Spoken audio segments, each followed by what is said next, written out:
આજે અહીંયા વગર ઓવને અને બાર જેવા નીચેથી ક્રિસ્પી એવા પીઝા ઘરે બનાવીશું.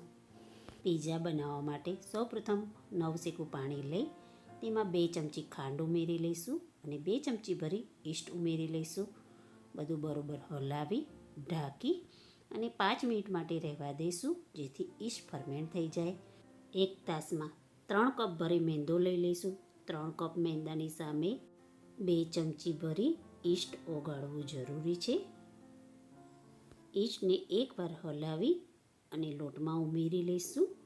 જરૂર મુજબ પાણી ઉમેરી મીડિયમ લોટ બાંધી લઈશું. લોટ બંધાઈ ગયા પછી જ મીઠું નાખવું અને લોટને બરોબર મસળી લેવો.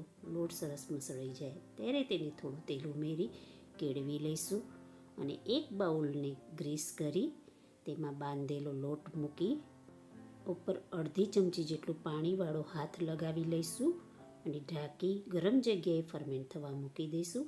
લોટ સરસ ફરમેન્ટ થઈને તૈયાર છે.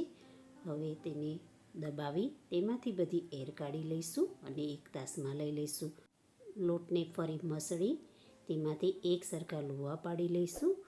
પીળી મકાઈના લોટનું અટામણ લઈ તેમાંથી પીઝા બેઝ બનાવી લઈશું.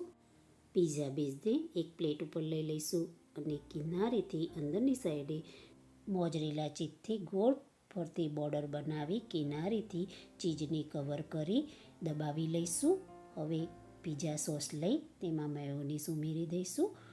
બધું બરોબર હલાવી તૈયાર બેઝ ઉપર પાથરી લઈશું. તેની ઉપર મોઝરેલા ચીઝ, પ્રોસેસ ચીઝ ભભરાવી લઈશું અને હવે ટોપિંગ કરી લઈશું, જેમાં ડુંગળી, મકાઈ બાફેલી, કેપ્સિકમ, મીઠું, હળદર અને વિનેગરમાં આથેલા મરચાં, paneer, chilli flakes, oregano, pizza seasoning ભભરાવી પીઝા તૈયાર કરી લઈશું.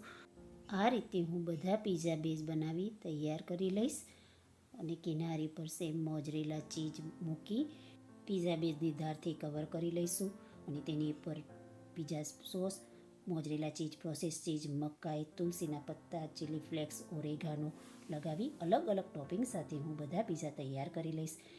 હું અહીંયા મકાઈ, કેપ્સિકમ, ડુંગળી, પનીર, તુલસીના પત્તાથી ટોપિંગ કરી રહી છું. તમે તમારી ઈચ્છા મુજબ ટોપિંગ કરી શકો છો. મારો ફર્સ્ટ પીઝા બેક થઈને તૈયાર છે. હું બીજો પીઝા પણ બેક કરવા મૂકીશ. કઢાઈ સરસ ગરમ હશે. 15 મિનિટમાં જ પીઝા બેક થઈને તૈયાર થઈ જશે. આ રીતે વારાફરતી હું બધા પીઝા બેક કરીને તૈયાર કરી લઈશ. મારા પીઝા બેક થઈને તૈયાર છે. નીચેથી પણ સરસ ક્રિસ્પી એવો પીઝા તૈયાર થઈ ગયો છે. તો એકદમ ઓછા ખર્ચે બહાર જેવા જ પીઝા ઘરે બની શકે છે.